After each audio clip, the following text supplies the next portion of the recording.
மாணவர்களின் கல்வி கடன்கள் தள்ளுபடி செய்யப்படும் என்கிறது திமுகவின் தேர்தல் அறிக்கை. இது சாத்தியமான வாக்குறுதியா? கல்வியாளர்களும் வங்கி அதிகாரிகளும் சொல்வதென? அதை குறித்ததான ஒரு செய்தி தொகுப்பை தற்போது பார்க்கலாம். இளைஞர்களின் பார்வையை தன்பால் இழுத்திருக்கிறது திமுகவின் தேர்தல் அறிக்கை. படிப்பிற்காக வங்கிகளில் மாணவர்கள் வாங்கிய கல்வி கடன்கள் தள்ளுபடி செய்யப்படும் என்பதே அதற்கான காரணம். கல்வி கடன் தள்ளுபடி என்ற தேர்தல் அறிக்கையை பார்த்த மாணவர்களிடையே இருவேறு கருத்துக்கள் உலா வருகின்றன. கல்வி கடனை தள்ளுபடி செய்தால் எங்கள் குடும்பத்தின் மீதான பாரம் குறையும் என்று ஒரு சிலரும், கவர்ச்சியான திட்டம், அரசியல் லாபத்திற்கான மிகப்பெரிய யுத்தி என்று மறுசிலரும் கருத்து தெரிவித்துள்ளனர். டிஎம்கே தேர்தல் அறிக்கையில் கல்வி கடன் ரத்து பண்ணலாம், அது பண்ணால் எங்களுக்கு யூஸ்ஃபுல்லாக இருக்கும். ஏன்னா இப்போ எங்களை மாதிரி பசங்களுக்கெல்லாம் அந்த கல்வி கடன் போய் வாங்குறதே ரொம்ப கஷ்டமாக இருக்குது. அது கிடச்சா நல்லா இருக்கும். ஃபர்ஸ்ட் அவங்க இந்த கொண்டு வந்தால் எங்களுக்கு ரொம்ப யூஸ்ஃபுல்லாக இருக்கும். கவர்ச்சியான திட்டம் தான், இளைஞர்கள் ஓட்டை கவர்றதுக்கும் ஒரு கவர்ச்சியான திட்டம் தான். ஏன்னா இப்போ நிறைய பேர் யோசிப்பாங்கள்ல, பிலோ பாவர்ட்டி லைன் கீழே இருக்க நிறைய பேர் யோசிப்பாங்க. ஸோ அதனால் நல்ல திட்டம் தான். பட் ஆனால் இது கவர்ச்சியான திட்டமும் கூட, ஏமாற்றக்கூடிய வாய்ப்பும் இருக்குது. கல்வி கடன் தள்ளுபடி என்ற வாக்குறுதியை திமுக எப்படி செயல்படுத்த போகிறது என்ற கேள்வியை நியூஸ் 7 தமிழ் திமுகவினரிடம் முன்வைத்தது. அதற்கு அக்கட்சியின் சைதாப்பேட்டை தொகுதி வேட்பாளரும் சென்னை மாநகராட்சி முன்னாள் மேயருமான மா சுப்பிரமணியன், திமுக தலைவர் கருணாநிதி நிச்சயம் அதை செய்வார் என்று பதிலளித்தார். வாங்கிய கடனை வட்டியோடு திருப்பி செலுத்துவதற்கு மாணவர்களாக இருந்தாலும், அந்த மாணவர்களை கஷ்டப்பட்டு படிக்க வைத்த அவருடைய பெற்றோர்களாக இருந்தாலும் மிகப்பெரிய அவதிக்குள்ளாகி கொண்டிருக்கின்றனர். எனவே அவருடைய வாழ்க்கையில் ஒரு மிகப்பெரிய நிம்மதி பெருமூச்சு என்கின்ற வகையில் இந்த திட்டத்தை தலைவர் கலைஞர்கள் அறிவித்து, அவர்கள் பெற்ற கடன் அனைத்தும் ரத்து செய்யப்படும் என்று அறிவித்து மகிழ்ச்சியினை வெளிப்படுத்தியிருக்கிறார்கள்.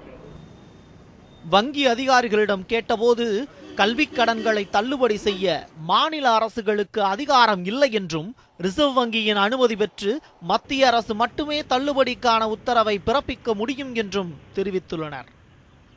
நடக்கிறதுக்கான வாய்ப்பு கம்மி, நான் ஏற்கனவே சொல்லியிருக்கேன். அதுக்கு மேலே ஒருவேளை இவர்கள் ஆட்சிக்கு கல்வி கடனுக்கு எப்படி செய்யலான்னு சொன்னால், எவ்வளவு கடன் வங்கிகளுக்கு செலுத்த வேண்டியிருக்கிறதோ அதையெல்லாம் மாநில அரசு நேரடியாக அந்தந்த வங்கிகளுக்கு அந்த மாணவர் கடன் பெற்றவர்கள் சார்பாக செலுத்திவிட்டால் அதை செலுத்த முடியும். மத்திய அரசாங்கத்துடைய ரிசர்வ் வங்கியுடைய அனுமதி இல்லாமல் செய்ய முடியாது. அப்போ சொல்லிவிடுவாங்க, நாங்கள் முயற்சி பண்ணோம், அவங்க ஒத்துக்கொள்ளவில்லை என்று சொல்லக்கூடிய வாய்ப்பு இருக்குது. ஆமாம், அரசாங்கத்துடைய வங்கி தானே இது. ரிசர்வ் வங்கி இல்லாமல் கடனெல்லாம் செய்ய முடியாது. இப்போ ஆந்திர பிரதேசத்தில் சந்திரபாபு நாயுடு அப்படி தான் சொன்னார், நான் எல்லா கடனையும் ரத்து செய்வேன்னு சொல்லி. ரிசர்வ் வங்கி ஒத்துக்கொள்ளவில்லையே. வங்கி கடன் ரத்து செய்வதற்கு மாநில அரசாங்கத்தினுடைய கட்டுப்பாட்டில் கிடையாது. கல்வி கடன்களை தள்ளுபடி செய்வதை காட்டிலும் படித்து முடித்த இளைஞர்களுக்கு வேலை வாய்ப்பு கொடுத்தால் அவர்களே கல்வி கடன்களை கட்டிக்கொள்வார்கள் என்றும் வங்கி அதிகாரிகள் கருத்து தெரிவித்துள்ளனர். இப்படி செய்தால் அரசுக்கும் வங்கிக்கும் இழப்பே ஏற்படாது என்றும் யோசனை தெரிவித்துள்ளனர். வேலை வாய்ப்பு என்பது உருவாக்கப்பட வேண்டும். இன்றைக்கி சமுதாயத்தில் ஒரு டீசென்ட் அல்ல டிக்னிஃபைட் ஜாப் ஆப்பர்ச்சுனிட்டின்னு சொல்கிறோம், அது இல்லவே இல்லை, அது ரொம்ப குறைவாக இருக்குது. இன்றைக்கி ஒரு சிவில் இன்ஜினியரிங் படிச்சுட்டு வர ஒரு மாணவனுக்கு ஸ்டார்டிங் சேலரி மாதம் 6,000 ரூபாயிலேருந்து 10,000 ரூபாய் வரைக்கும் இருக்குது. அதில் பல இன்ஜினியரிங் ஸ்டூடெண்ட்ஸுக்கு ஒரு 15,000 ரூபாய் கூட கிடைக்கிறதில்ல. அப்படிலாம் வரும்போது அது கல்வி கடன் அவங்க ஒரு பெரிய அளவுக்கு கடன் வாங்கியிருப்பாங்க, திருப்பி கட்ட முடியாத சூழ்நிலை என்பது இருக்குது. வேலை வாய்ப்பு பெருகிவிட்டால் கண்டிப்பாக கல்வி கடன் என்பது வெகு சுலபமாக அடைபட்டு விடும் என்பது தான் நான் சொல்லக்கூடிய விஷயமா இருக்குது. தமிழக மாணவர்களுக்கு 16,000 கோடி ரூபாய் வங்கிகளால் கல்வி கடன்கள் வழங்கப்பட்டுள்ளன. தமிழகம் உலக வங்கியிடம் இருந்து லட்சக்கணக்கான கோடிகளில் கடன் பெற்றுள்ளது. இந்நிலையில் திமுக தனது தேர்தல் அறிக்கையில் கல்வி கடன் தள்ளுபடி என அறிவித்துள்ளது. அதை எப்படி சாத்தியம் என்பதை விளக்க வேண்டிய கட்டாயமும் திமுகவிற்கு தற்போது எழுந்துள்ளது.